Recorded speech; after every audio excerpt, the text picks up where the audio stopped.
नमस्कार, मी माई. स्वागत आहे तुमचं माझ्या यूट्यूब चॅनेलवर, ज्याचं नाव आहे माय माझी सुगरण. आज मी तुमच्यासाठी नवीन रेसिपी घेऊन आले आहे. वरीच्या तांदळाचा भात, शेंगदाण्याची आमटी, ओल्या नारळाचं खोबरं याची आमटी मी तुम्हाला करून दाखवणार आहे. त्यासाठी लागणारं साहित्य आपण बघूया.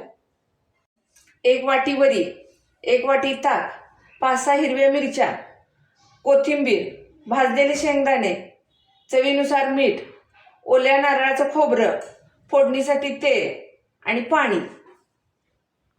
खोबरं, मिरची, शेंगदाणं, कोथिंबीर आणि मीठ हे सगळं आपण आता मिक्सरला बारीक करून घेऊया. आपण हे वरीचे तांदूळ आता भाजून घेऊया. वरीचे तांदूळ पांढरे शुभ्र होईपर्यंत भाजायचे. तोपर्यंत आपण दुसऱ्या गॅसवर पाणी उकळायला ठेवूया. पाणी पूर्ण उकळल्यानंतर त्याच्यामध्ये मीठ घालायचं. म्हणजे काय होतं, भात शिजून सुटता आणि मऊ होतो. आता आपले तांदूळ पण भाजून झालेले आहे, पाण्याला पण उकळी आली. आपण आता त्याच्यामध्ये थोडंसं मीठ घालूया, चवीप्रमाणे मीठ.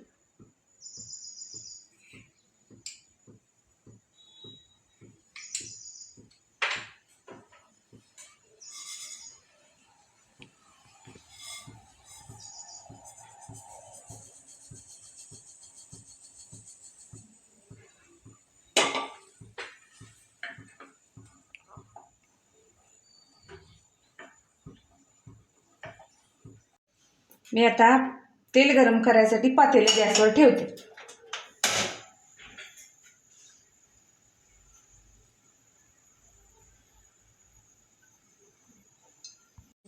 आता आपलं तेल गरम झाले. हे केलेलं वाटण मी त्याच्यामध्ये घालते.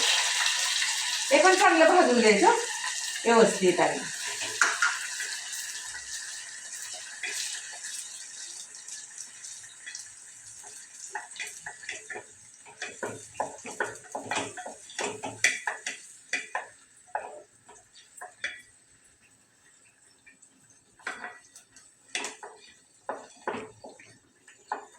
आता आपलं हे वाटण भाजत आलेलं आहे.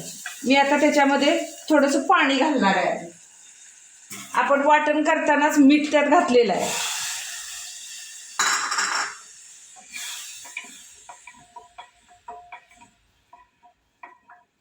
तोपर्यंत आपण आपला भात शिजलाय का बघूया. आता आपला भात शिजलाय का बघूया.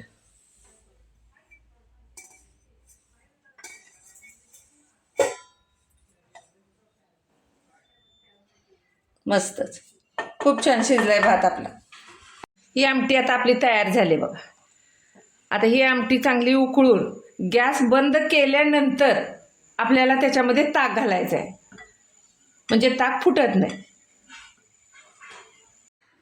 आता हे बघा, मी गॅस बंद केलाय. आता त्याच्यामध्ये मी हे ताक घालत आहे. ताकानं आमटीला खूप छान टेस्ट येते बरं का.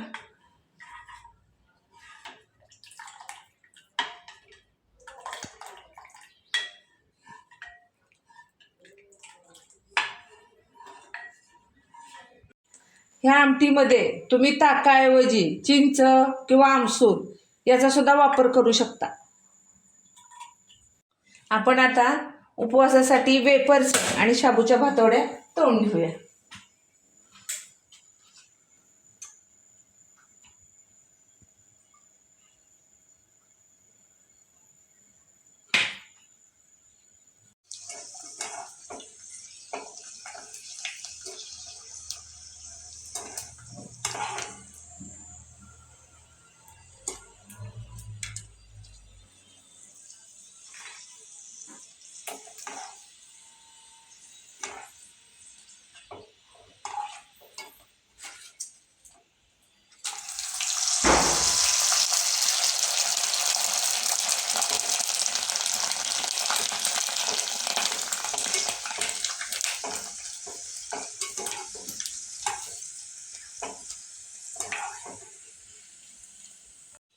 हे वेफर्स आणि शाबूच्या भातवड्या आम्ही घरी बनवलेत.